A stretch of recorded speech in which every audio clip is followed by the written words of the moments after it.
আমি বললাম ভাই আমার একটা মন্ত্রী করে দে। না ভাই মন্ত্রী হতে গেলে, একটা ভালো মন্ত্রী হতে গেলে 10 কোটি লাগবে। আমি 10 কোটি দিয়ে দিলাম। মন্ত্রী হলো কি হলো না পরের কথা। আর যদি হয়ে গেলাম তাহলে 10 কোটি থেকে 20 কোটি বানালাম। আর যদি না হলাম 10 কোটি চলে গেল। তৃণমূলে টাকা ছাড়া কোনো কাজ হয় না। বিরোধীরা দীর্ঘদিন ধরে বারবার এই অভিযোগ করে আসছে, কিন্তু এবার খোদ মদন মিত্র যা বললেন তা বিস্ফোরক। দলের মধ্যে একটা ব্যাপক মানি ট্রানজাকশন হচ্ছে। আমি মদন মিত্র একটা এমএলএ ছিলাম, আমার কোনো ক্ষমতাই ছিল না। রাতারাতি আমি এখন 100 কোটি টাকার মালিক হয়ে গেছি। তা এখন আমার পদ চাই। তা আমি বললাম ভাই আমার একটা মন্ত্রী করে দে। না ভাই মন্ত্রী হতে গেলে, একটা ভালো মন্ত্রী হতে গেলে 10 কোটি লাগবে। আমি 10 কোটি দিয়ে দিলাম। মন্ত্রী হলো কি হলো না পরের কথা। আর যদি হয়ে গেলাম তাহলে 10 কোটি থেকে 20 কোটি বানালাম। আর যদি না হলাম 10 কোটি চলে গেল। এটা এফআইআর করা যাবে না, কারণ এর কোনো ডকুমেন্ট নেই।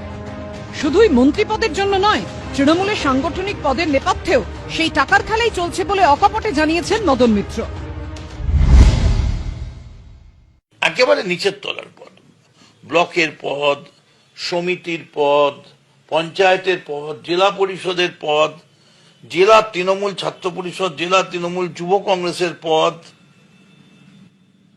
এক একটা সেলের, ধরুন ডালহাউসি এরিয়া অমুক সেল, আমি নাম বলছি না, তার প্রেসিডেন্ট হওয়ার জন্য 10 লাখ চাইছে। হ্যাঁ, তার কারণ উঠে যাচ্ছে তো গুড ইনভেস্টমেন্ট তো। সম্প্রতি এবিপি আনন্দের তৃণমূলের মন্ত্রীদের একাংশের আচরণ নিয়ে তীব্র ক্ষোভ প্রকাশ করেছিলেন কল্যাণ বন্দ্যোপাধ্যায়। তার থেকে বহু ধাপ এগিয়ে গেলেন মদন মিত্র। কিন্তু এমন মন্ত্রী আছেন যারা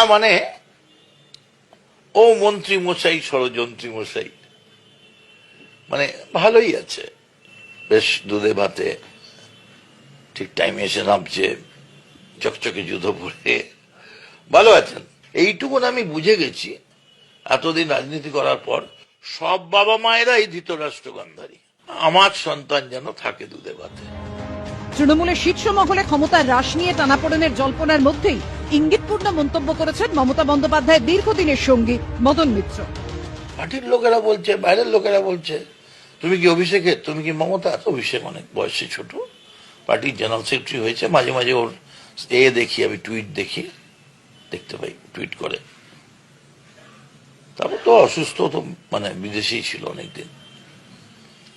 সেই হিসেবে রোডে নেবে কতখানি কি করতে পারবে। কেউ কেউ মাঝে মাঝে ফোন করে বলে আমরা অভিষেক ব্যানার্জির অফিস থেকে বলছি এইটা করতে হবে। রাজায় রাজায় যুদ্ধ হয়, উলু খাগড়ার প্রাণ যায়। যুব কংগ্রেসে থাকাকালীন মমতা বন্দ্যোপাধ্যায়ের সঙ্গে মদন মিত্র, সেই তিনি তৃণমূলের অন্দরের গল্প যেভাবে বাইরে আনলেন তা রাজনৈতিক মহলে ঝড় তোলার জন্য যথেষ্ট। কৃষ্ণেন্দু অধিকারী রিপোর্ট, এবিপি আনন্দ।